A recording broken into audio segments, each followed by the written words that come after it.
Hello friends, आप सभी का स्वागत है मिशन क्लासेस में।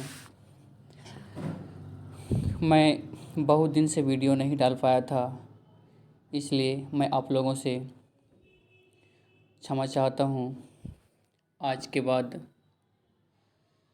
आपको रेगुलर वीडियो मिला करेंगे। तो आज का टॉपिक है ड्रेनेज सिस्टम यानी अपवाह तंत्र।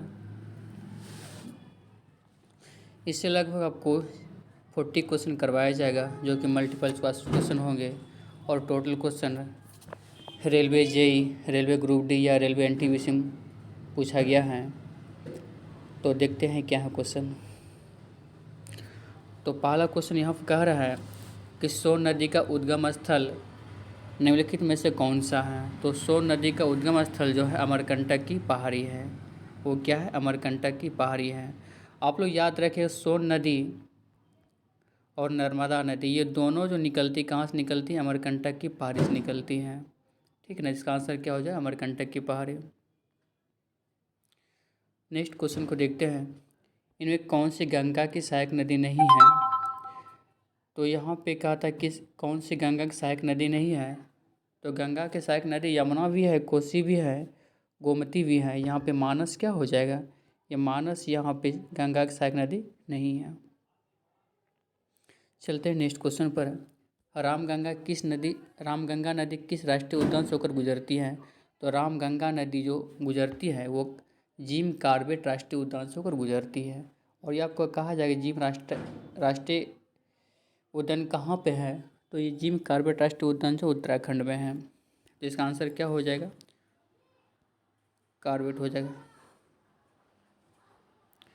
नेक्स्ट क्वेश्चन है, झेलम, चिनाब, रावी, ब्यास और सतलज किसकी सहायक नदियों हैं? तो झेलम, चिनाब, रावी, ब्यास और सतलज जो है सिंधु की सहायक नदी है। किसकी सहायक नदी है? सिंधु की। नेक्स्ट क्वेश्चन है, निम्नलिखित में से कौन सा भारत के प्रायद्वीपीय क्षेत्र से निकलने वाली सबसे बड़ी नदी है? तो प्रायद्वीपीय क्षेत्र से निकलने वाली सबसे बड़ी नदी कौन सी है? गोदावरी है। ठीक है ना, इसका आंसर क्या हो जाए? गोदावरी। एक क्वेश्चन आप लोग और याद रखिएगा, जो गोदावरी जो कहलाती है दक्षिण गंगा के नाम से जाना जाता है। आपको पूछा जाएगा क्वेश्चन कि दक्षिण गंगा के नाम से किससे जाना जाता है? तो गोदावरी को। वही पूछेगा दक्षिण भारत की गंगा किसे कहा जाता है? तो वो कहा जाता है कावेरी को।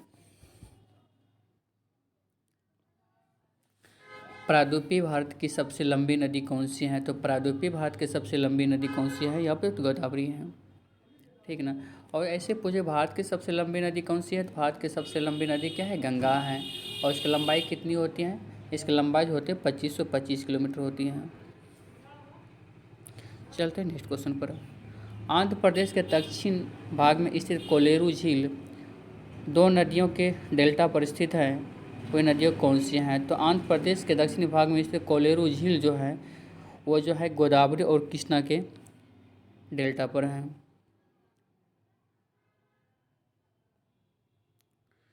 निम्न में से किन दो नदियों के एक समुच्च अपने अपने समुद्र में गिरने से पहले विश्व के सबसे बड़े मुहाने का निर्माण करती है? तो विश्व के सबसे बड़े मुहाने का निर्माण जो करते हैं गंगा और ब्रह्मपुत्र। कौन करते हैं? गंगा और ब्रह्मपुत्र। उस डेल्टा को किस नाम से जाना जाता है? तो उस डेल्टा को सुंदरबन के डेल्टा के नाम से जाना जाता है। ठीक ना। विश्व का सबसे बड़ा डेल्टा कौन है? तो विश्व का सबसे बड़ा डेल्टा जो सुंदरबन का डेल्टा है। दिल्ली किस नदी के किनारे स्थित है? तो दिल्ली यमुना नदी के किनारे स्थित है।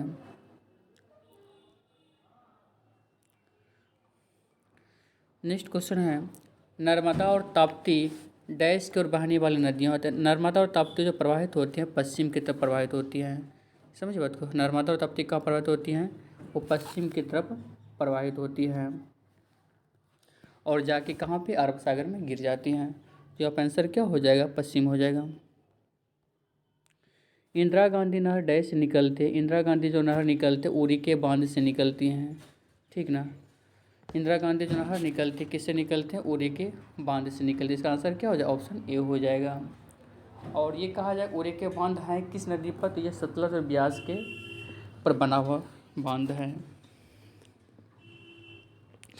नेक्स्ट क्वेश्चन है, निम्नलिखित में से कौन सी नदी अरब सागर में नहीं गिरती हैं? तो अरब सागर में देखिए नर्मदा, ताप्ती और साबरमती, ये तीनों अरब सागर में गिरती है, लेकिन गंगा जो कहाँ गिरती है? बंगाल के खाड़ी में गिरती है, इसलिए इसका आंसर क्या हो जाएगा? गंगा हो जाएगा। निम्नलिखित में से कौन सी नदी का उद्गम भारत में नहीं है? तो भारत का उद्गम जो है कि उद्गम नहीं है, तो ब्रह्मपुत्र का नहीं है, ठीक ना। इसका उद्गम मतलब भारत में नहीं है, बल्कि कहाँ पे है? तिब्बत है। तिब्बत में कहाँ से निकलते हैं? तो मानसरोवर झील से निकलती हैं। सूरत से होकर बहने वाली नदी कौन सी है? सूरत से होकर बहने वाली नदी है ताप्ती, क्योंकि सूरत जो बसा हुआ ताप्ती नदी के किनारे बसा हुआ है। नेक्स्ट क्वेश्चन, क्षिप्रा नदी देश में स्थित है? क्षिप्रा नदी जो है मध्य प्रदेश में स्थित है, इसका आंसर क्या हो जाएगा? मध्य प्रदेश हो जाएगा। चंबल, बेतवा और सोन देश की ओर बहने वाली नदी है। चंबल, बेतवा और सोन जो है उत्तर की ओर बहने वाली नदी है, और ये कहाँ पर मिल जाते हैं? चंबल, बेतवा और सोन, ये तीनों गंगा में मिल जाती हैं, इसलिए चंबल, बेतवा और सोन जो कहलाएगा, सॉरी ये गंगा में नहीं मिलती हैं, चंबल तो यमुना में मिलती हैं, ठीक है, सोन गंगा में मिलती हैं। हाँ, लेकिन ये तीनों नदी जो है कहाँ? उत्तर के ओर बहने वाली नदी हैं, इसका आंसर क्या हो जाएगा? उत्तर हो जाएगा। इनमें से कौन सी सबसे लंबी नदी है जिसका उद्गम भारत में है? तो भारत की सबसे लंबी नदी कौन सी? गंगा है, आंसर क्या हो जाएगा यहाँ पे? गंगा हो जाएगा। नेक्स्ट क्वेश्चन है, तुंगभद्रा नदी देश की एक सहायक नदी है। तुंगभद्रा नदी जो है वो कृष्णा की सहायक नदी है, ठीक ना। तो कृष्णा की सहायक नदी कौन कौन है? तो कृष्णा की सहायक नदी तुंगभद्रा है, माल प्रवाह है, घाट प्रवाह है, और कौन सा? भीमा हो जाएगा। चलते हैं नेक्स्ट क्वेश्चन पर। सावित्री नदी देश में स्थित है। सावित्री नदी जो है वो महाराष्ट्र में स्थित है। कहाँ पे स्थित है? महाराष्ट्र में स्थित है। नीचे दी गई नदियों के जोड़े में कौन सी नदियों भारत के दक्षिणी भाग में बहती है? कावेरी और गोदावरी। कौन सा? कावेरी और गोदावरी। झेलम, चीना और रावी देश की उपनदी हैं। झेलम, चीना और रावी जो है ये सिंधु नदी की उपनदी हैं। उपनदी के है या सहायक नदी के है? दोनों एक ही होता है। सहायक नदी या उपनदी का मतलब क्या होता है? जो नदी जिस नदी में मिलती है, जिस नदी में मिलती है उसी की सहायक नदी कहलाते हैं वो। नेक्स्ट क्वेश्चन है, गोदावरी नदी किस राज्य से होकर नहीं गुजरती है? तो गोदावरी नदी जो गुजरती है वो ऑप्शन में क्या है? महाराष्ट्र है, गुजरात है, छत्तीसगढ़ और आंध्र प्रदेश है। तो ये जो है कि गुजरात से होकर नहीं गुजरते गोदावरी नदी, बाकी छत्तीसगढ़ हो गया, आंध्र प्रदेश और महाराष्ट्र, ये तीनों से होकर गुजरती हैं। नेक्स्ट क्वेश्चन है, कृष्णा नदी विवाद डैश में एक पक्ष नहीं है। तो किस में एक पक्ष नहीं है? तो कृष्णा नदी विवाद जो है ये महाराष्ट्र, कर्नाटक और आंध्र प्रदेश, समझे किसके किसके बीच है? महाराष्ट्र, कर्नाटक और आंध्र प्रदेश के मध्य हैं। महाराष्ट्र हो गया, कर्नाटक हो गया, आंध्र प्रदेश के मध्य है, ये तमिलनाडु के मध्य नहीं है। कृष्णा नदी विवाद ये तीनों के बीच हैं, तमिलनाडु के मध्य नहीं है। तो बोलते किसके पक्ष में नहीं है? तो आंसर क्या हो जाएगा? तमिलनाडु हो जाएगा। प्रयागराज में त्रिवेणी संगम किसका संगम माना जाता है? 3 नदियों का। इलाहाबाद के त्रिवेणी संगम की 3 नदियों में से निम्नलिखित में कौन सी नदी भूमिगत नहीं है? ठीक ना। इलाहाबाद के त्रिवेणी संगम के 3 नदियों में से निम्नलिखित में कौन सी नदी भूमिगत नदी हैं? तो भूमिगत नदी सरस्वती हो जाएगा, क्योंकि इसका तो पता ये विलुप्त हो चुका है। बांग्लादेश में प्रवेश करने के बाद गंगा की मुख्य शाखा को किस नाम से जाना जाता है? बांग्लादेश में प्रवेश करने के बाद गंगा को पद्मा के नाम से जाना जाता है। किसके नाम से? पद्मा के नाम से जाना जाता है। वही ब्रह्मपुत्र को किस नाम से जाना जाता है? जमुना के नाम से।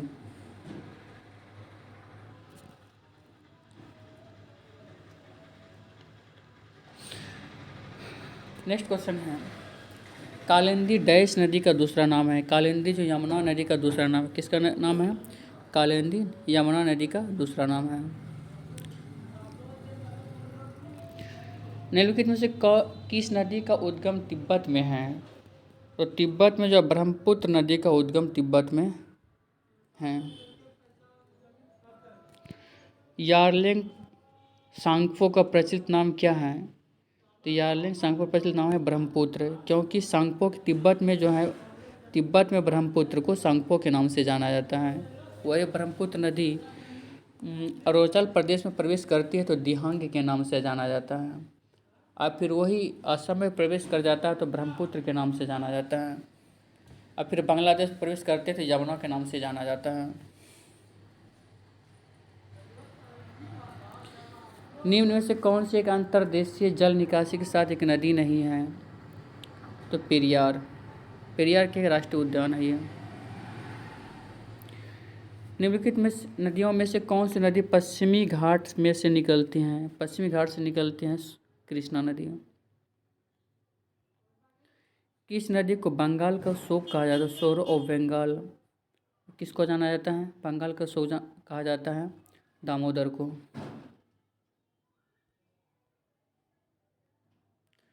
नेक्स्ट क्वेश्चन, भारत की दूसरी सबसे लंबी नदी कौन सी है? भारत की दूसरी सबसे लंबी नदी है गोदावरी, ठीक ना। तो पहली पूछेगा तो गंगा हो जाएगा, दूसरी में कौन है? गोदावरी। चलते हैं नेक्स्ट क्वेश्चन पर।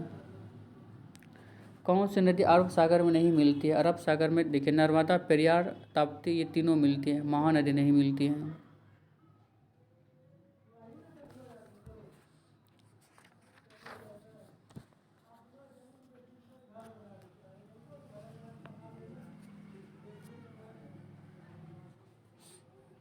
चलते नेक्स्ट क्वेश्चन पर। इनमें से कौन सी नदी कटक से होकर बहती है? तो कटक से होकर कौन सी नदी बहती है? तो कटक से होकर महानदी प्रवाहित होती हैं। पूछा जाता है महानदी के किनारे बसने वाला शहर कौन है? उड़ीसा है। भारत की सबसे लंबी नदी कौन सी जो समुद्र में प्रवाहित नहीं होती है? तो भारत की सबसे लंबी नदी है, भारत की सबसे लंबी नदी कहा जाएगा तो गंगा है, लेकिन यहाँ कह रहा क्वेश्चन भारत की सबसे लंबी नदी कौन सी है जो समुद्र में प्रवाहित नहीं होती हैं? तो यमुना हो जाएगा, क्योंकि यमुना तो गंगा में मिल जाती हैं। कहाँ पे? प्रयागराज यानी इलाहाबाद में। कौन सी नदी अमरकंटक से निकलती है? अमरकंटक से कौन से निकलते हैं? नर्मदा। आपको बताया कि सोन और नर्मदा, क्या बताएं? सोन और नर्मदा ये दोनों निकलते हैं अमरकंटक की पहाड़ी से। नेक्स्ट क्वेश्चन है, किस नदी को दक्षिण गंगा के नाम से जाना जाता है? तो दक्षिण गंगा के नाम से जाना जाता है गोदावरी को। किसको? गोदावरी को। वही बोलेगा दक्षिण भारत के गंगा कहेगा तब क्या हो जाएगा? कावेरी हो जाएगा। ब्रह्मपुत्र नदी निम्नलिखित में से किस देश से होकर प्रवाहित नहीं होती हैं? तो ब्रह्मपुत्र नदी जो होते हैं चीन, भारत और बांग्लादेश से गुजरती है, लेकिन नेपाल से होकर नहीं गुजरती है। इसका आंसर क्या हो जाएगा? नेपाल हो जाएगा। साबरमती नदी भारत के किस राज्य से निकलती है? साबरमती नदी जो निकलती है वो राजस्थान राज्य से निकलती हैं।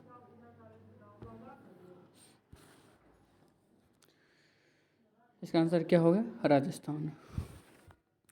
इस तरह से आपको 40 क्वेश्चन करवाया गया।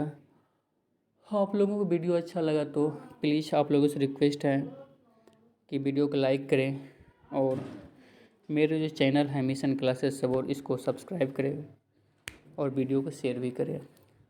हम मिलते हैं नेक्स्ट वीडियो के साथ, तब तक के लिए आप सभी को धन्यवाद।